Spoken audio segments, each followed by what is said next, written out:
Lavalin case 37ാം തവണയും മാറ്റിവെച്ച വാർത്തകളാണ് നമ്മളൊക്കെ കേട്ടത്. പിണറായി 8ാം പ്രതിയായ കേസ് എന്തിനിങ്ങനെ മാറ്റി വയ്ക്കുന്നു? നിരവധി പേർ ഒരുപാട് തവണ ചോദിച്ച ചോദ്യമാണ്. കേന്ദ്രം പിണറായിയെ സഹായിക്കുന്നുണ്ടോ എന്നുള്ളത്. ഇപ്പോൾ സഖാവ് ദല്ലാൽ നന്ദകുമാർ പിണറായിയെ ചതിച്ചിരിക്കുന്നു. അതായത് ലാവ്ലിൻ കേസുമായി BJPയോട് സംസാരിക്കാൻ തന്നെ നിയോഗിച്ചിരുന്നു എന്നുള്ളതാണ്.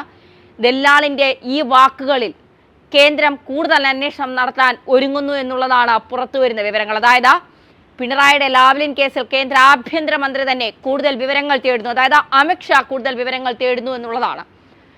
പാവിയുടെ കൂടെ ശിവൻ കൂടിയാൽ ശിവനും പാപിയാകും. ഇടതുമുന്നണി കൺവീനർ EP ജയരാജന്റെ ജാഗ്രതാ കുറവിനെയും ദല്ലാൽ TG നന്ദകുമാറുമായി ബന്ധം പുലർത്തുന്നതിനെയും വിമർശിച്ചാണ് മുഖ്യമന്ത്രി പിണറായി വിജയന്റെ ഈ പരാമർശം. നന്ദകുമാറാണ് പിണറായിയുടെ പാപി. എന്നാൽ പിണറായി തന്റെ സഹായം തേടിയെന്ന ആരോപണമാണ് മാതൃഭൂമി ന്യൂസ് സൂപ്പർ പ്രൈം ടൈമിൽ TG നന്ദകുമാർ ഉന്നയിച്ചത്. ലാവ്ലിൻ കേസുമായി ബന്ധപ്പെട്ട കേസ് 2016 വീണ്ടും കോടതിയിൽ വന്നപ്പോൾ പിണറായി വിജയൻ തന്റെ സഹായം തേടി. കേസ് ഹൈക്കോടതി ബെഞ്ചിൽ നിന്ന് മാറ്റിവെക്കാൻ പിണറായി വിജയൻ തന്റെ സഹായം തേടി എന്നാണ് നന്ദകുമാറിന്റെ വെളിപ്പെടുത്തൽ. EP ജയരാജനെതിരായ BJP നേതാവ് ശോഭാ സുരേന്ദ്രന്റെ ആരോപണങ്ങളെ നന്ദകുമാർ തള്ളിക്കളഞ്ഞു.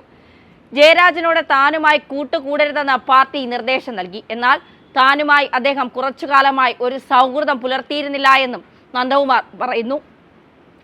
ജാവേക്കറും ജയരാജനും താനും ചേർന്ന യോഗത്തിന് ശേഷം EP-യുമായി നേരിട്ട് യാദൃച്ഛികമായി കണ്ടുമുട്ടിയത് 1-2 പ്രാവശ്യം മാത്രമാണ്.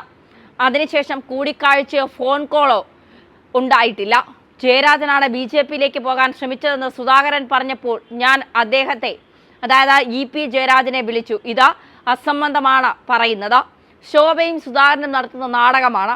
നമ്മൾ നടന്ന കാര്യം പറയണം. പറഞ്ഞില്ലെങ്കിൽ അബദ്ധത്തിലാകുമെന്ന് താൻ ജയരാജനോട് പറഞ്ഞെന്നും നന്ദകുമാർ പറഞ്ഞു. ജയരാജന്റെ സമ്മതത്തോടെയാണ് ജാവേദ്കറുമായുള്ള കൂടിക്കാഴ്ചയെക്കുറിച്ച് താൻ പുറത്തു പറഞ്ഞതെന്നും TG നന്ദകുമാർ പറയുന്നു. 2016 മുഖ്യമന്ത്രി പിണറായി വിജയൻ നവകേരള യാത്ര നടക്കുമ്പോൾ ലാവ്ലിൻ കേസ് വീണ്ടും വിഴുങ്ങാൻ വന്നപ്പോൾ അദ്ദേഹം എൻ്റെ സഹായം തേടിയ ആളാണ്. ഇല്ലെന്ന പിണറായി തന്നെ പറയട്ടെ, എന്നെ അറിയില്ല എന്ന് പറയരുത്. 2013 ലാവ്ലിൻ കേസ് ഡിസ്ചാർജ് ചെയ്തതിന് മേൽ ഹൈക്കോടതിയിൽ അപ്പീൽ വന്നു. 2016 തിരഞ്ഞെടുപ്പിന് മുൻപ് അപ്പീൽ കേൾക്കാൻ തീരുമാനിച്ചു. അതായത് സംസ്ഥാന സർക്കാർ ഹൈക്കോടതിയിൽ പെറ്റീഷൻ ഫയൽ ചെയ്തു. തിരഞ്ഞെടുപ്പിന് മുൻപ് ഹിയറിംഗ് പോസ്റ്റ് ചെയ്തു.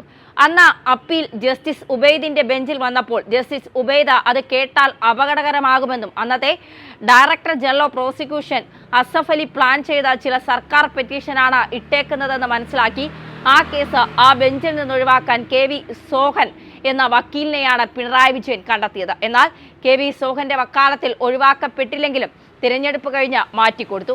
ആ സോഹനെ 1ാം LDF സർക്കാർ അറ്റോർണിയാക്കി. 2ാം LDF സർക്കാർ വന്നപ്പോൾ സോഹനെ പറഞ്ഞുവിട്ടു. കാരണം പിണറായി വിജയന്റെ ആവശ്യം കഴിഞ്ഞു. KV സോഹനിലേക്ക് എങ്ങനെ കടന്നു കയറാം എന്ന അന്വേഷണത്തിലാണ് എന്നിലേക്ക് എത്തിയത്. AK ദാമോദരൻ എന്ന മഹാനായ അഭിഭാഷകൻ പിണറായി വിജയൻ ഉണ്ടായിട്ടും തങ്ങളുടെ കോമൺ സുഹൃത്തായ മരിച്ചുപോയ സ്കറിയ തോമസിന്റെ ഫോണിൽ നിന്ന് എന്നോട് വിളിച്ച് സംസാരിച്ച് ഞങ്ങൾ സൗഹൃദത്തിലെത്തി. തിരഞ്ഞെടുപ്പ് കഴിഞ്ഞ് പിണറായി മുഖ്യമന്ത്രിയായി. താൻ പിന്നീട് ആ വഴിക്ക് പോയിട്ടില്ല. അദ്ദേഹം പറഞ്ഞല്ലോ, ശിവന്റെ കൂടെ പാപി ചേർന്നാൽ ശിവനും പാപിയാകുമെന്ന്. ഞാനൊരു മഹാപാപി ആയതുകൊണ്ടാകാം അദ്ദേഹം എന്നെ ബന്ധപ്പെട്ടത്. എന്നെ അറിയുമെന്നും അദ്ദേഹം വ്യക്തമായി പറഞ്ഞു. ഏതടിസ്ഥാനത്തിലാണ് എന്ന് അദ്ദേഹം പറഞ്ഞില്ല. ഇതാണ് നന്ദകുമാർ പറയുന്നത്.